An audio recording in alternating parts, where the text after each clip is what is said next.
To all my Tripura warriors, my Burui Bodal, Motha and YTF members, TISF members, TCF members, कोई भी व्यक्ति जिनका मृत्यु हुआ है फ्लड के लिए, लैंडस्लाइड के लिए 19 से 24 अगस्त तक,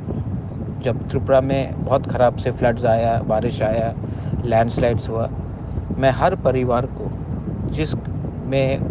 डेथ हुआ है, मैं उनको अपने पॉकेट से, ये गवर्नमेंट का रुपया नहीं है, ये एटीसी का रुपया नहीं है,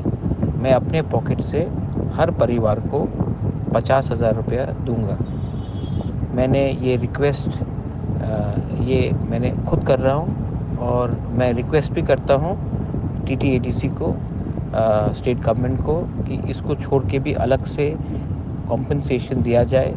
जिनका घर टूटा है उनको भी पैसा दिया जाए, जिनका घर पूरा बर्बाद हो गया है उनको भी पैसा दिया जाए, और जिनका गांव में उनका फल, अनाज, जिनका लाइफ स्टॉक, जिनका कैटल, जिनका एनिमल हस्बेंड्री का जिसका भी नुकसान हुआ है, उनको भी कुछ ना कुछ कॉम्पनसेशन दिया जाए। लेकिन वो गवर्नमेंट करेगा, लेकिन मैं अपने तरफ से, सबसे पहले कहा जाता है चैरिटी बिगिंस एट होम, और मैं अपने तरफ से एग्जाम्पल बनकर, लीड करके, हर परिवार जिसमें किसी का भी मृत्यु हुआ है, बंगाली हो या तिपरासा हो, हिंदू, क्रिश्चियन, मुसलमान हो, कोई भी हो, मैं अपने तरफ से 50,000 रुपया खुद के पॉकेट से सबको डोनेट करता हूँ।